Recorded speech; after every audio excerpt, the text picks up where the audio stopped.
Ah, le stand-off. Le fameux tournoi que j'ai... Wait, c'est un train me dit quelque chose. Bref, comme vous le savez tous, enfin, j'espère, le samedi 17 octobre 2020 s'est déroulé le stand-off. Un tournoi sur le jeu Roblox Space Experiment que j'ai organisé avec la grande aide de Nashi, Kitoru et Derp. Comme pour le Arsenal Tournament, nous allons vous faire une vidéo des coulisses de cette très longue organisation. Cette fois, on a pris 2 mois à mettre ce tournoi en place. Je ne vais pas vous faire patienter plus que ça, c'est parti pour les coulisses du stand-off. Tout commence le 14 septembre. On commence petit à petit à parler du tournoi et surtout sur quel jeu on pourrait le faire. On ne voulait pas refaire sur Arsenal car ouais, Arsenal c'est bien, mais après c'est aussi cool d'innover et tenter d'autres jeux. On a d'abord hésité entre Build a Boat for Treasure et Space Experiment. Au final, on est parti sur Space Experiment étant donné que les serveurs VIP donnent énormément de possibilités. De plus, un mode spectateur plutôt pratique est en jeu et Space Experiment est un jeu... comment dire... What the fuck? C'est-à-dire que cast, regarder ou jouer le tournoi sera drôle dans tous les cas, et Space Experiment est un jeu qui ne se joue pas autant sur le skill que Arsenal, où il fallait vraiment un minimum d'expérience dans le jeu pour se décrocher une bonne place. Space Experiment est basé beaucoup plus sur de la chance, mais reste quand même un minimum skillé. On décide donc de créer un groupe Discord pour pouvoir parler du tournoi et pour qu'on s'y retrouve mieux justement pour la vidéo des coulisses. Et après, on a eu un petit pétage de câble quand on a créé le groupe. Jules décide pour ce tournoi de ne pas juste donner des idées comme ça à l'écrit, mais de faire des réunions où on discutera de nos idées. Seulement 2 réunions d'à peu près 1 heure auront suffi pour mettre les idées majoritaires dans notre Trello. Ah, et pour ceux qui ne savent pas ce qu'est un Trello, c'est ça. C'est une sorte de trieur, on peut classer nos idées sans s'y perdre, ce qui est beaucoup plus pratique qu'un Google Doc. La date choisie a donc été le 17 octobre. Les horaires sont 16h à 19h et pour le cash prize on a décidé de complètement changer de système comparé au Arsenal Tournament. Les Robux seront gagnés en fonction de challenges réussis. Ce qui veut dire que tout le monde peut gagner des Robux. Les challenges sont les suivants. Ce qui laisse quand même une opportunité à tout le monde d'en gagner. Ensuite, il fallait choisir un nombre de participants maximum, et on a décidé de prendre 16 joueurs au maximum pour que ce soit plus facile à gérer pour nous, et pour que Jules ne débourse pas trop de Robux, il est pas riche non plus. Et pour le déroulement, comme l'Arsenal Tournament, on a divisé le tournoi entre un round. Donc un round est égal à 50 minutes. Dans un round se trouvent 6 modes, dont un boss tiré d'un jeu, et une pause de 10 minutes entre chaque round, étant donné que le tournoi va durer plus longtemps que le Arsenal Tournament. Pour faire les modes, c'est simple. Lorsque vous achetez un serveur VIP sur Space Experiment, vous avez accès à un admin panel, qui ressemble à ça. Dans cet admin panel se trouvent vraiment plein de trucs sympas. Vous pouvez changer le temps entre des disasters, choisir les disasters de votre choix, implanter des musiques via les idées Roblox, changer des options graphiques, enfin bref, plein de choses. Et pour faire nos modes, on a donc trouvé un thème, comme par exemple Death from Above, et on lui a appliqué que les disasters où la mort vient du ciel. Pour ceux qui souhaitent connaître le nom des modes ainsi que leur composition, voici quelques screens de ce qu'on a fait. D'ailleurs, RIP le mode Battle Royale qui n'a pas été joué à cause d'un manque de temps. Passons aux règles. Étant donné que Space Experiment est un jeu pas pay to win non plus, mais où les crédits peuvent te boost un peu, il nous a fallu appliquer plus de règles qu'au Arsenal Tournament. La première était pas de cheat. Logique. La deuxième était pas de comportement toxique. Logique aussi. La troisième était de ne pas utiliser les power-up, étant donné que les power-up avantagent énormément les joueurs au niveau.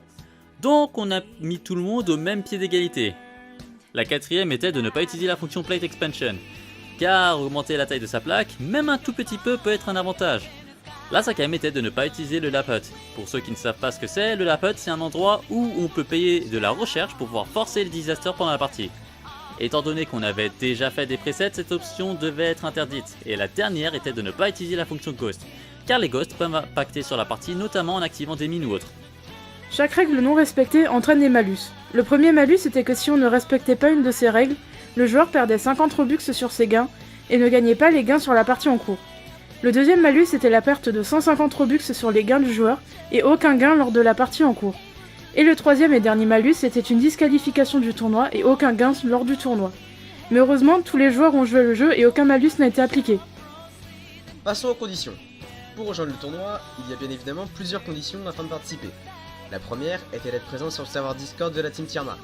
Un petit peu logique car la plupart des informations seront là-bas.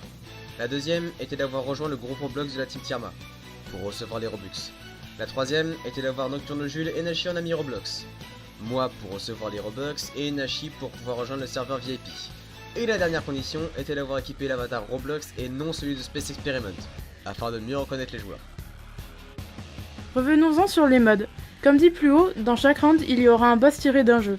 On a un petit peu galéré car il fallait trouver un boss réalisable dont la musique n'était pas copyrightée sur YouTube. Tout d'abord, on a pensé à Sans de Undertale, étant donné qu'il était un boss plutôt simple à réaliser sur Space Experiment. On l'a ensuite mis au round 2. Pour le boss du round 1, on a décidé de prendre Snatcher dans A Hat in Time, dont les attaques seraient plus simples à refaire dans Space Experiment. Et pour le troisième round, on a choisi Flandre Scarlett dans Toho Project, qui est un boss parfait pour une fin de tournoi.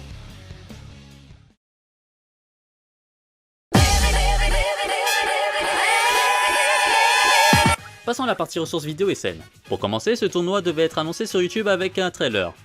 J'ai dû donc créer ce trailer. Et il faut dire que j'ai pas fait les choses à moitié. Pour ce faire, j'ai décidé de carrément faire une animation via Roblox Studio.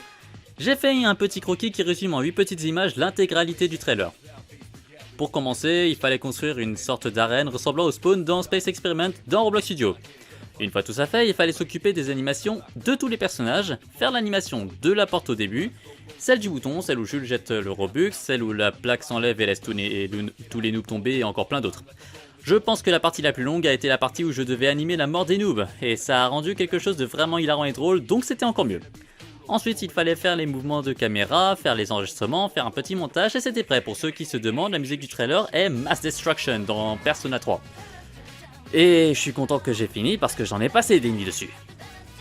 Le trailer aura été mis en première sur notre chaîne YouTube le lundi 5 octobre à 18h45. Le trailer fait rediriger ceux qui souhaitent participer sur notre serveur Discord, où là se trouvent toutes les informations concernant le tournoi. Pour que ce soit plus simple à gérer, les personnes souhaitant participer ne doivent pas juste envoyer un MP. Ils doivent remplir un formulaire sur lequel ils mettent leur pseudo Discord ainsi que leur tag, leur pseudo Roblox et leur langue. Et on a aussi eu une petite surprise. J'ai demandé à Tiger Captain, le cofondateur de Sharkbite Studio, si c'était possible qu'il nous fasse une petite pub afin de donner plus de visibilité à notre tournoi.